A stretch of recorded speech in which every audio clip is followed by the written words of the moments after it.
Press club भवन के निर्माण के लिए जिला प्रशासन द्वारा आवंटित की गई भूमि।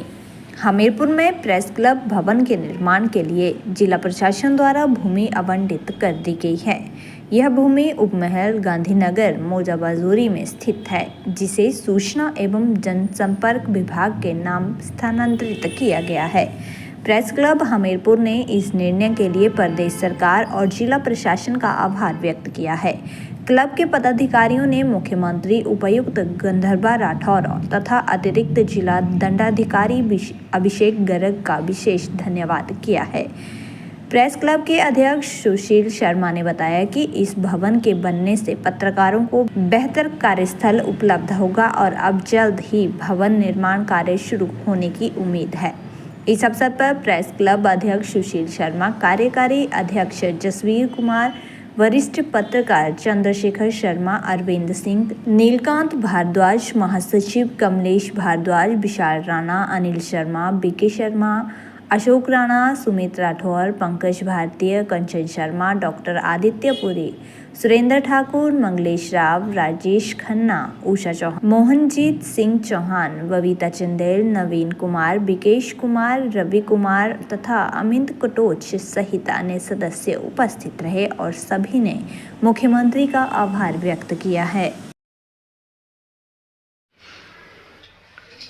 पहले तो मैं इस पत्रकार वार्ता में अपने जितने भी साथी यहाँ पे उपस्थित हैं, उन सभी का मैं धन्यवाद व्यक्त करता हूँ।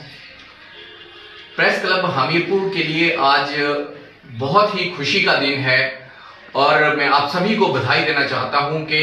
प्रेस क्लब हमीरपुर ने जो प्रयास लगभग 1 साल से हमीरपुर में किए हैं हम लोगों ने, उसका जो परिणाम है वो सामने आ गया है।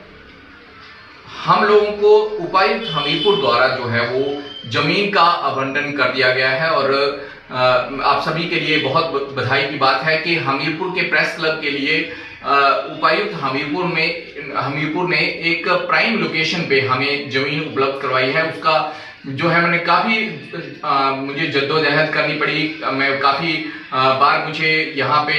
रेवेन्यू के चक्कर काटने पड़े, राजस्व अधिकारियों के चक्कर काटने पड़े, लेकिन फिर भी देर आए दुरुस्त आए और पैमाइश तक जो है वो हमने खुद करवाई है अपने हिसाब से। तो मुझे ये आप सभी को जानकारी देते हुए खुशी हो रही है कि प्रेस क्लब हमीरपुर के भवन निर्माण के लिए उपायुक्त हमीरपुर द्वारा जो है माननीय मुख्यमंत्री ठाकुर सुखविंदर सिंह सुक्खू के आदेशों और जो सूचना एवं जनसंपर्क विभाग के निदेशक राजीव कुमार जी के आदेशों के तहत जो है वो हमीरपुर में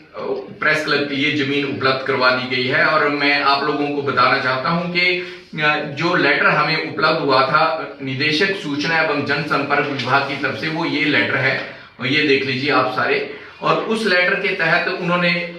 उपायुक्त हमीरपुर को और जिला लोक संपर्क अधिकारी हमीरपुर को लेटर लिखा था, जिसमें नए प्रेस क्लब भवन के बारे में, निर्माण बारे में उन्होंने लेटर लिखा था। उसमें लिखा था कि उपरोक्त विषय पर विभाग को श्री सुशील शर्मा प्रेस क्लब हमीरपुर से पत्र प्राप्त हुआ है, जिसमें उन्होंने निवेदन किया है कि उनके पास अपना कोई भवन नहीं है, जिसके लिए उन्होंने हमीरपुर शहर में जमीन उपलब्ध करवाने की मांग की है।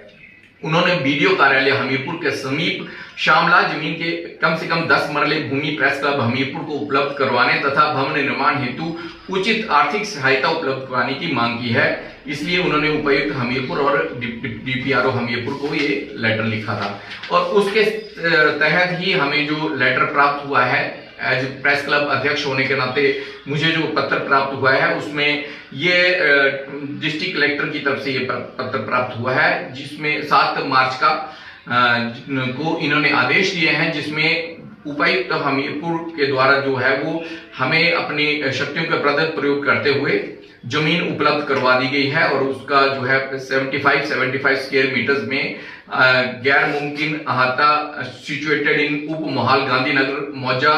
बजूरी में हमें जो है वो जमीन बीडीओ कार्यालय हमीरपुर के पास जो है, जो पुराने एसडीएम कार्यालय था, वहां पे हमें ये जमीन उपलब्ध हो गई है और आप सब इसलिए बधाई का पात्र हैं। मैं इस बारे में और भी एक जानकारी देना चाहता हूं कि